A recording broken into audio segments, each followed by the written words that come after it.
and welcome into another episode of Rolling with My Special Friends. Today we got a guy coming to us from Texas, Mr. Weston. Absolutely amazing guy. He's out there trying to change lives through the outdoors. What he has done is he's formed a foundation, Disable Outdoorsman USA. He's also a college graduate. He has really enjoyed just trying to get out there and change people's lives. Mr. Weston, how are you today? I'm good. Mr. Hardy, how you doing? I'm doing just fine. Now, I just want to jump right off into this thing. I know you got a good foundation about you and a good thing that you've started in college. What in the world? I mean, like normal college students are not out there forming a foundation. What got you started? I'll tell you what, that's always been pretty close to my heart, and I grew up around this field. I got a cousin that I've grown up with my whole life named TJ DePeriod, and he's got Duchenne's muscular dystrophy, and he found out he had it when he was about 13. And him and I've always had a draw to him, and him and I have always been really, really close. And one thing that really connected us was the outdoors. And so watching him and studying him and seeing how the outdoors really changed his life, it gave me, the motivation and determination to start a foundation that ultimately gets people outdoors and hopefully saves more lives along the way. Now, you refer to TJ so that everybody out there listening on Apple Podcast, Spotify's, Podbean, all these things that we're on, when you're listening, we can't see TJ. So kind of describe to us what's going on with TJ. What is his, as they call it, a medical definition of diagnosis? What does he got? Yeah, so he was born with a disease called Duchenne's muscular dystrophy, and it's a progressive disease that kind of slowly deteriorates the muscles in the entire body. He's quicker than a whip. He sits in a wheelchair. He's hooked up to a breathing machine, 24/7 when he's up and when he's sleeping. He goes through a feeding tube for his protein that he intakes as his meals. But he's always smiling, always laughing, and he's a guy that you want at hunting camp because he's got some of the best stories that you could ever imagine and think of. We got to back up just a second and put people really into this perspective here and listen to what you just said. The man is on oxygen 24/7. Is that correct? That's correct, yeah. That's amazing. One, that the technology is out there to do such a thing. And two, how, and because I know you've spent a lot of time with him and a lot of days with him, how in the world do you keep up with batteries? Are you rolling around with an extra set of batteries and a double set, or how's that plan work for people out there listening that may have a relative needs to be on oxygen? Yes, yeah. When you're going to deer camp or something with TJ, you got to make sure that you have everything in check. I mean, it's a lot of equipment you got to bring, and it's a lot of stuff that you got to check off the list. So his breathing machine does run off batteries. You always got to have two at least charging pretty close to you, whether it's in the truck hooked up, the cigarette, charger, or if it's in the wall in the outlet at the house. He always has two in his side pocket and one inside the machine. The machine has an internal battery that if you do run out of batteries, you probably got about 3 hours to get to where the batteries are at, just as like a backup, like having an extra fuel tank in the back of the truck. Mm-hmm. It's a lot of boxes to check and it's a lot of equipment. But he gets after it, man. He doesn't let it slow him down, and he does not let it, define his disability at all. Wow. Now that's amazing to know somebody that's fighting through a situation like that every day and still smiles through it. I think you and I had talked one before and kind of discussed this on this muscular dystrophy. Wasn't there a low expectancy on life here? Yes, sir. Yeah, there's a life expectancy, it fluctuates with the different ages. But TJ's 31, and so he's, kind of blown past that. And I think, and he thinks too, a big reason of that is because of his mentality and his attitude. He's got the heart of a lion. He's stronger, than most people that I know that are able to walk and put their own boots on in the morning. And I think that attributes a lot to, where he's at today and his age. And he's, he just doesn't stop and he doesn't quit going. He's got no quitting. He wakes up and he's like, what are we doing today? He's not sitting down and thinking, damn, this sucks. He's just after it every day. Now, so I also know that you spent a lot of time with him, say, 6-8 months in that area of you going and visiting him and taking care of him every single day and helping him, do what he does. How in the world was that experience like? What were those 6 months like? Yeah, so I took care of him on the weekends during that, time period where I was getting my realtor's license online. But, it really opens up your eyes and lets you see kind of his perspective of what he has to go through on a day-to-day basis. You got to wake him up. You got to get him some drink in the morning and turn him on his side, get a straw, make sure the straw is in the right position, make sure he's got enough, TVs underneath where the TV tray is to where the drink's the right level, depending upon where he's laying at. You got to pick him up. You got to change his mask. You got to shower him. You got to put him, dress him up. There's a lot of steps you got to take. And once you get him up out of the chair and out of the bed and in his chair, it's kind of just little stuff, moving his arm here and there and loading him up in the truck and stuff like that. But he's ready to rock and roll and go anywhere you want to. He'll go to the gym with you. He'll go to the gun store with you. He likes to go to the grocery store with you, pick out stuff, and he puts his chair in 5 power and he's flying up and down the alleys. I remember one time he was running around these curves and it was raining outside and he was drifting his wheelchair. So that's just kind of the guy TJ is. Always making people laugh and always looking for the next adventure. So that's what it was like when him and I were together. And you could say we often got in trouble sometimes just because we're so much alike. Whether that be doing some speeding in the truck or some donuts we're not supposed to. It's always an adventure, him and I. So it was a fun ride while it lasted, but I still see him, probably once or twice, 3 times a week. He don't live too far from me. We're gearing up for dove season down here, so we're ready to go. Now, so in that time that y'all spent together, it's amazing to hear how great of an attitude he's got and a great person. What you kind of alluded to it a little bit, giving him a drink. So what is his dietary needs for him to be able to live life every day? Well, he obviously water. He likes tea. Sweet tea, lemonade. He likes, Coca-Cola. And then the obvious one is the protein, which is called an Ensure protein drink. So it's got all the vitamins, nutrients, the fats, the proteins, the good stuff that he needs that his body intakes through liquid that we often intake if we're not drinking a protein shake through our food. So it has the same benefit through that he drinks through his feeding tube. So now, has that been the same way for his? Obviously, he's dealt with this his whole life. Has that been the same routine, every day for 30 years? No, sir. No, he used to be able to eat when he was, younger, and he's been on those drinks, I believe, for about 10 years. Okay. He used to be able to drink them through a straw, and then it gradually, just transitioned into the feeding tube because it was easier for him without having to swallow all the time, and those protein drinks are pretty thick too, so just kind of feeding it directly to his stomach with an attachment that you can kind of just swivel onto it like a funnel. It just made it easier on kind of everybody.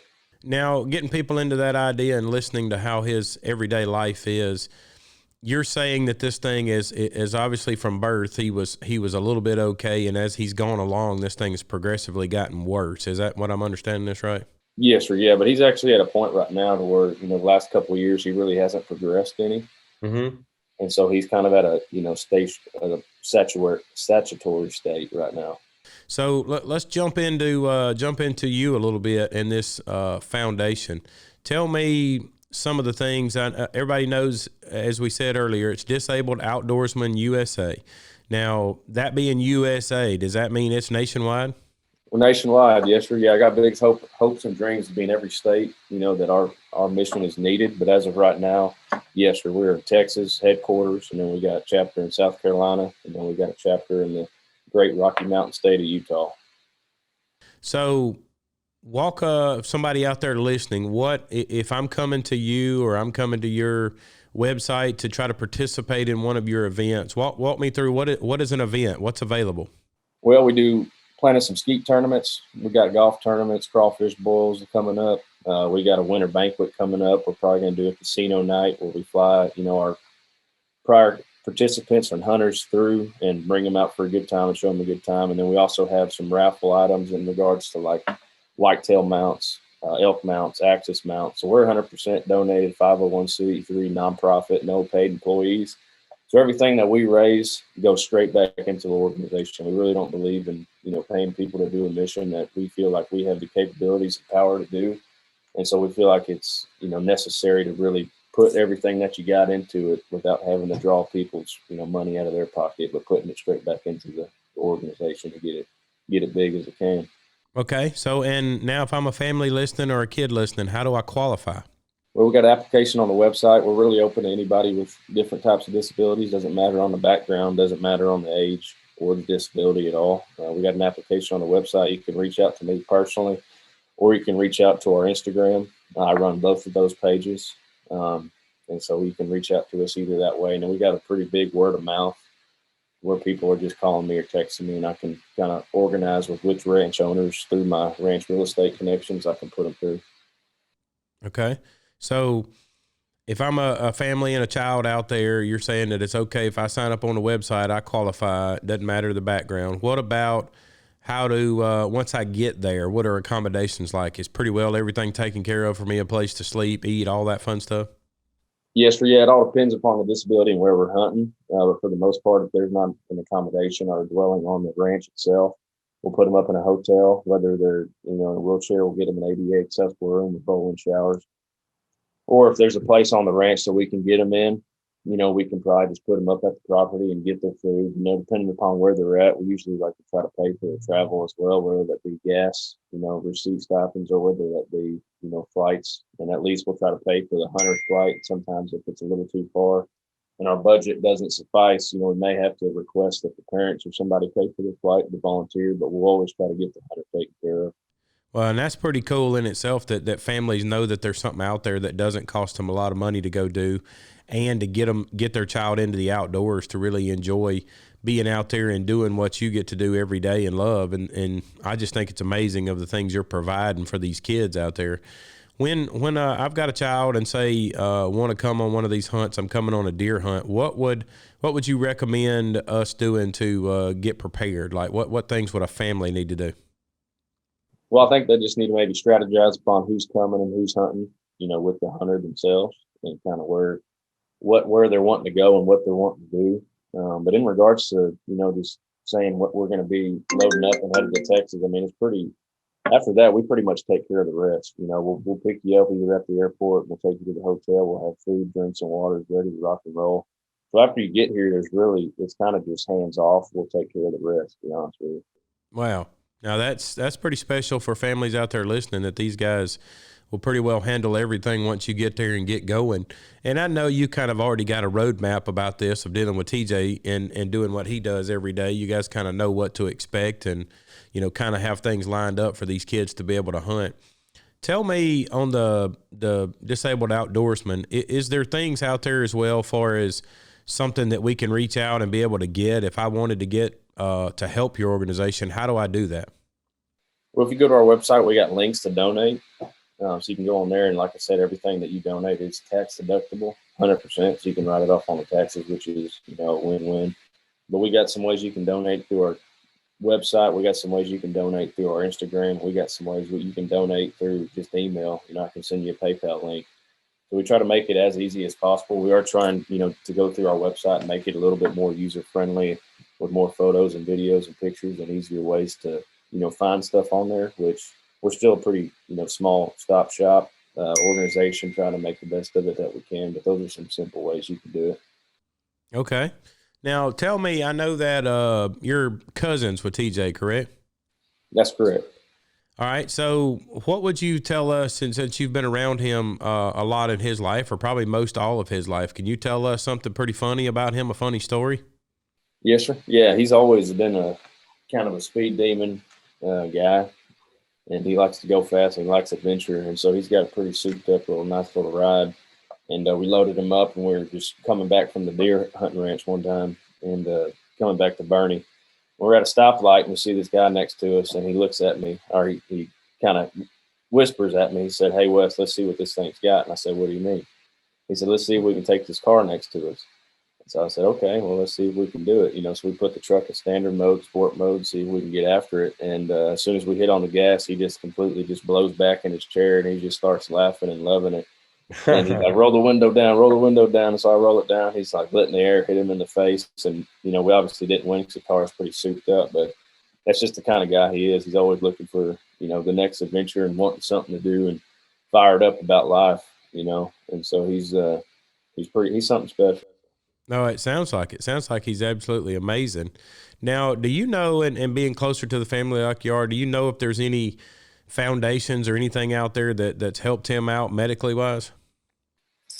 I don't, to be honest with you. If I did, I would probably be lying, but I do know that he's, met with some of the best specialists and, trying to see what they could do with his disability.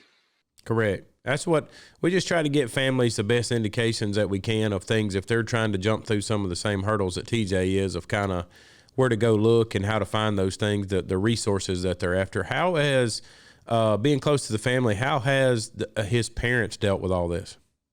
The best that they could. They made the most of the situation. I think they've given him, one of the best lives, um, given the scenario. And they're some of the best people that I know.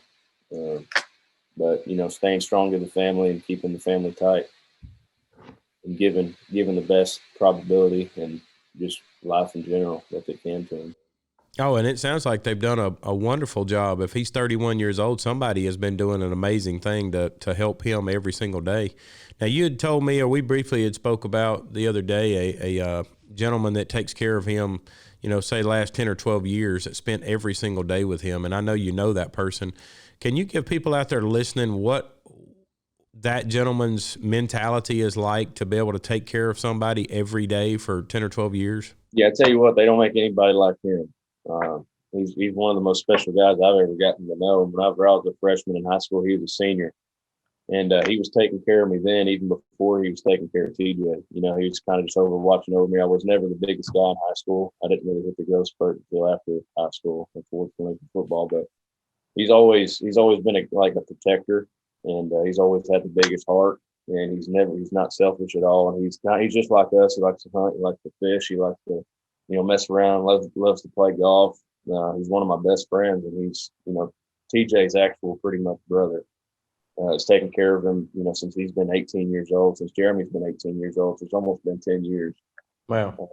Takes him to the golf course. TJ's rolling behind us, helps him in the hunting blind, gets him set up, stayed at the deer ranch for who knows how many days in a row during hunting season, chasing bucks and waking up early and helping him out, putting him in his chair. And, he came up with certain ways for TJ to shoot the gun, with blowing up, beach balls under his arm with zip ties tied to the gun scope, and his hand propped up on the trigger, with his trigger modified.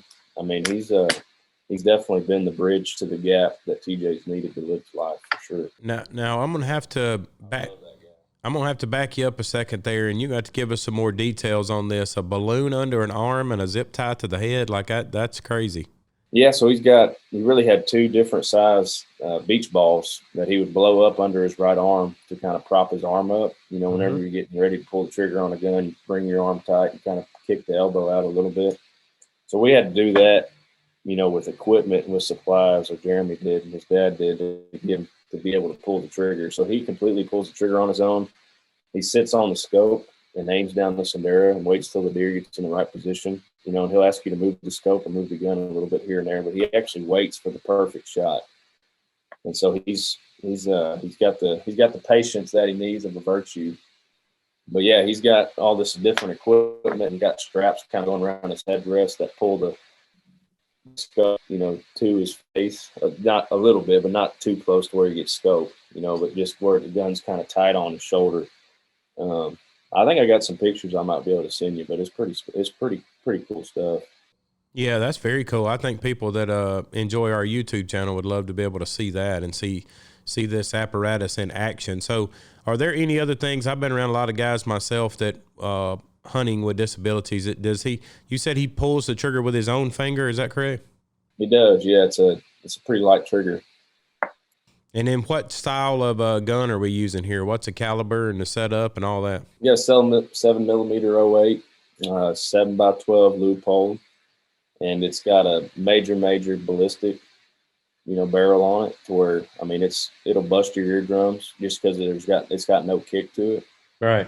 So you don't want anything to really hit his shoulder too hard. So I mean, it's about as loud as you could ever want it, but it's a power packing son of a gun. I mean, it'll knock anything down. If you just put it in the middle of the shoulder, it's not going to be going anywhere. Well, and that sounds pretty awesome setup there to me too, if I was one of those guys out there. Now, do you have, switching back to this Disabled Outdoorsman Foundation, do you have setups like that for kids when they come? Do you do any, I've heard them called sip and puffs before, where somebody can actually blow on that and it shoots a trigger for them. I've seen things where people can push a button and it shoots triggers. Is that available for hunters that are coming to you? We don't personally have any equipment like that through the organization, but we do have a vice president of mine of the organization. His name's Chad Wallaga, Mm-hmm. and he's been in a chair for about 30 years. And so he has a lot of the equipment, or knows people that do have a lot of the equipment, and he can get them the stuff that they need. If we have a pretty ample amount of time, the heads up, and he can steer them in the right direction. And he kind of guides people that are newly injured, and he'll go and tell them which equipment they need and how they need to set up with this. And he's kind of like a mentor for people that are just newly injured. You should check him out. He's got a new show coming out. It's called the Disable Outdoors Show. And I think he's hosting it with a lady by the name of Ashley, and they're both in chairs. But they're going to be showcasing how they hunt, how they load up in the truck, dove hunt, how their dogs work, and it's going to be a pretty cool show. So y'all keep an eye out for that too. His name's Chad Wallaga. Now, if I'm not mistaken, I've heard that name before. Does he not have a magazine? He used to have a magazine, yeah. It's the Able Outdoors magazine. I thought I was very familiar with that name. So, getting people dialed in back into this Disabled Outdoorsman Foundation that you have. When we're out there in reach of a child, say we're located here in Alabama. If I've got a child coming from Alabama, what's the process? How do I get a child from here to you? Well, it depends if you want to drive or fly. So that'd probably be the first domino we knock over, and see what would be best for y'all. If disability allows you to fly, or if it allows you just to drive here. Mm-hmm. And then we'd see if we could probably get you a ranch pretty close to the East Coast, so you're not having to, if you do have to drive, you're not having to drive all the way down. So we can try to find you something that's in the middle, between Alabama and Texas. Okay. And then we can get you set up there, and we can send all the ranch details and tell you what we're going to be hunting. And if we need to haul a wheelchair blind out there, we can do that. If we need to get you a hotel, we can meet you at the hotel. Go to the ranch, usually a couple, 20, 25 minutes at the range, getting comfortable shooting, dialing in. If you brought your own gun on the flight, making sure its scope didn't get knocked, making sure, we usually get people there kind of in the mid-morning. And so we got all that mid-morning to do all that, and eat lunch and hang out, eat snacks, maybe rest a little bit for the evening hunt. And then we'll wake up in the morning, hunt again, eat lunch after that, and, part ways after that morning hunt. Okay. So now, all these great things that you do out there, hanging out, doing this foundation, taking care of TJ, it'd be our honor to be able to get people to kind of know who you are a little bit. So tell us what Texas Landman is. So Texas Landman, that's a family brokerage. About 45 years ago, my grandpa originally started the brokerage. My mom's family, immediate family, they're from Beaumont, so ain't too far from you over there. And before, the Texas Hill Country was the Texas Hill Country, my grandpa said we're moving to Kerrville. And they said, what the heck is that? And he said, it's about to be the, California gold rush of land. And so he moved his whole family down here to Texas Hill Country. And he was, one of the pretty much the founding guys of selling the Texas Hill Country. And so that's how we kind of got established, was him running around and just reading his old magazines and marketing material. He was way ahead of his time. If he was in this day and time, he would, still be one of the best, I think, because just his tactics and what he did. So I'd say it runs in the blood. And I got hooked up here as my uncle kind of took it over and ran with it. And now I've been working and selling real estate for about a year and a half, primarily focused on specialized farm and ranch. And I absolutely love it every day. That's pretty amazing that you've got that family background and tradition to kind of get you started, and also to drive, to keep that family name going in the Texas world. So if anybody's out there looking for land, obviously in Texas, or moving into his part of the world, you definitely want to look Weston up at the Texas. Tell me again, TexasLandman.com. Is that what it is? Yes, sir. Yeah, Texas Landman. We got live water ranches. We got properties that are, just strictly for whitetail hunting, quail hunting, dove hunting, tillable acreage. Planting rye, winter wheat, oats, whatever you want. Bass fishing lakes. We can pretty much find it, or we have it off market, not listed. So we got some pocket stuff we can definitely show you and help you out with.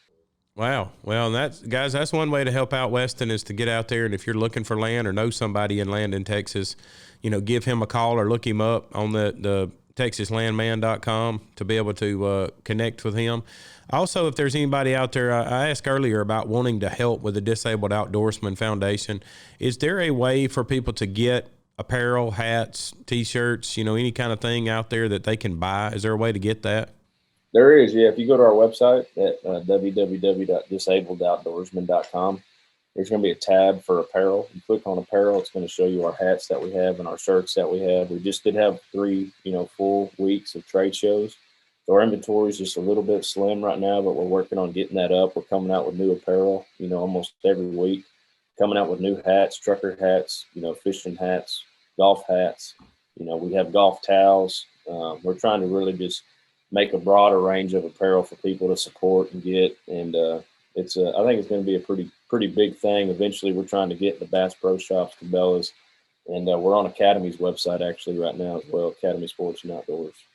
Well, and I think that's really cool too, that you got like you're saying, a nationwide reach to be able to reach all these big companies and do things that every child out there can be looking for you in all these different states eventually over time. Tell us, before we go, how do we connect with you? What are the ways? I know we said disabledoutdoorsman.com, but is there, and I think you alluded to a Facebook earlier, is there any other ways to connect? Yeah, you can reach out to me personally on my Instagram. It's just Weston Jenkins. Spelt with an O and then Jenkins. I'm pretty active on that. I like to get back to everybody that I can on there, so you can reach out to me personally or there on my Facebook, Instagram. I'm pretty active on those. And this is how we always end our podcast with each guest that we have on, asking them our signature question. Now, I'm going to actually get to ask you too, because we're dealing with you and with TJ. When we get the sign that the call of life is over with, and that question gets asked and about your life, and somebody wants to write a book, when we read the book of Weston after his days is over, what do you want people to read? I want people to read a guy that, worked hard, that put his passion into getting other people outdoors to change lives, to make their life, longer than they could ever expect it, and just to get them back and enjoying the times that they have on their life. So a guy that just wanted to help people out and get them to strive through the outdoors. Wow. Now, same question to Mr. TJ. What would you hope when they read the book of TJ and how an amazing life he's had for 31 years and inspiring and showing people, what would you hope they read about him? I think his book would be titled Never Quit. And I think it would be about him, never giving up, never giving in, and how he was given the cards that he was dealt, but how he turned those cards that he was dealt into a long life that was prosperous and that changed other people's lives. Because them seeing, being able to put their own boots on, seeing him, he's changed more lives than he even knows. Wow. So I think it would be about that. Wow. Well, that's pretty cool. Well, I thank you for the opportunity to be able to talk to you today about yourself and about TJ, and I'm really inspired about your organization and foundation you have going to inspire other people out there into the outdoors. So we really appreciate your time for coming on today. Mr. Hardy, I appreciate you getting on here and getting to share the message of Disable Outdoorsman. And this is just the beginning for us. We got big goals. I got big dreams. I want to have a Dosa Ranch one day that's fully ADA handicap accessible. So we got big things in store, and any support that we have now is greatly appreciated, and appreciate your time. Yes, sir. Well, thank you. Well, anybody out there listening, be sure to go out there and check his website out for his foundation as well as for himself, to be able to, if you're out there looking for land, check that out. If you're looking for a disabled person in your family or somebody that one of your neighbors that would love to get out there and hunt, please go out there and check out their website. And while you're out there checking out things, also go check our website out, rollingwithmyspecialfriends.com, so that you can see the new podcasts that are coming out and be able to also connect with us. And if you've got a friend or a family member that you'd love to tell their story, please give us a shout, and we'll be happy to get them on. So, Mr. Weston, thank you again very much for your time, sir. Thanks, Mr. Hardy. Hope everybody listening has a good day, and I appreciate it. All right. Thank you, guys.